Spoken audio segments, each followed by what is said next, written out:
एक सुखी संपन्न परिवार था। माँ, पिता और बेटा। अचानक पिताजी की बीमारी के कारण मृत्यु हो गई। माँ ने अकेले बेटे को पढ़ाया, लिखाया और उसे काबिल बनाया। फिर एक जगह उसकी शादी भी करी।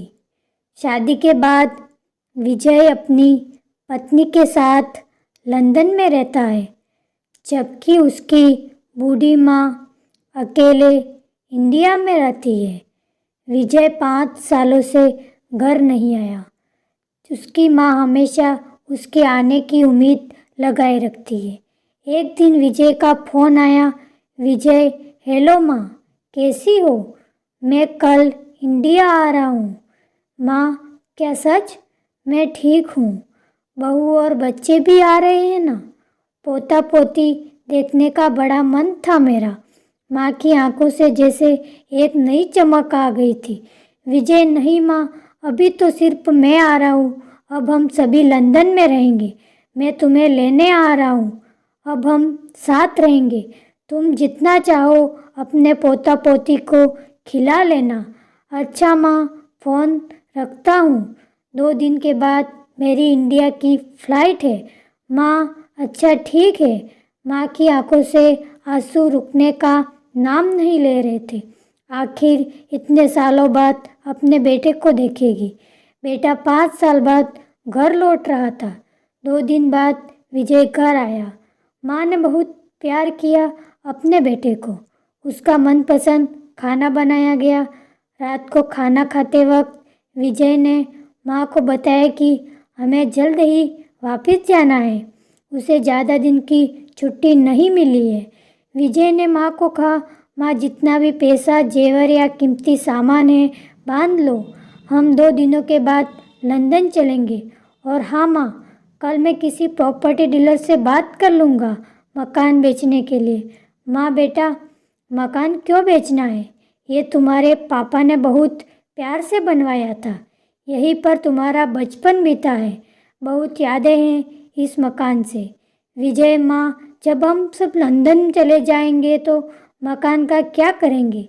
इसका ख्याल कौन रखेगा? ये तो बेचना ही पड़ेगा। बेटे की खुशी में ही माँ की खुशी थी, इसलिए मान गई। बेटे ने मकान अच्छी कीमत पर बेच दिया और अब सब कीमती सामान लेकर 2 दिन बाद लंदन जाने के लिए माँ बेटा एयरपोर्ट पहुँच गए। एयरपोर्ट पर विजय ने माँ को एक कुर्सी पर बैठाया और कहा कि थोड़ी देर में टिकट और फ्लाइट के बारे में पूछकर आता हूँ। 1 घंटा बीत गया लेकिन विजय नहीं आया। तभी एक एयरपोर्ट के कर्मचारी ने बूढ़ी माँ को बैठे देख पूछा, माँ जी, आप किसी से मिलने आई हो? माँ, नहीं, मेरा बेटा अंदर टिकट और फ्लाइट के बारे में पूछने गया है।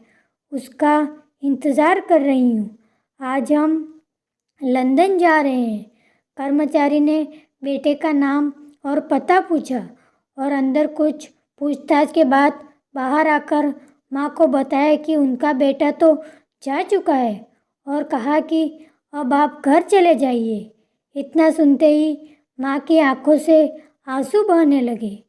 किसी तरह माँ अपने बेचे हुए घर के पते पर पहुँची और रात को वहीं सो गई जिस नए मालिक को वो घर बेचा था। सुबह वो आया और बूढ़ी माँ ने रोते हुए उसे अपना दुखड़ा सुनाया। मकान मालिक का दिल पसीज गया और उसने बूढ़ी माँ को एक कमरा किराए पर दे दिया।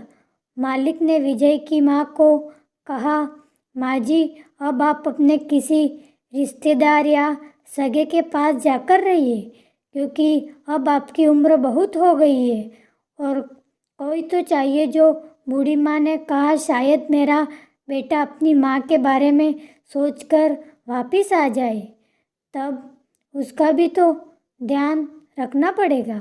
इतना सुनकर मकान मालिक भी रो दिया।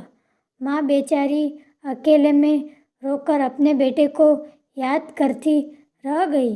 दोस्तों, ज़िंदगी में आगे बढ़ने के लिए विजय ने अपनी माँ का साथ पूरा किया। लेकिन माँ तो माँ है, कभी अपने बेटे का बुरा नहीं सोच सकती। उसका प्यार हमेशा ऐसा ही बना रहेगा। जो व्यक्ति अपने माँ बाप को खुश रख पाया वो असली पुत्र है और वही असली संतान है।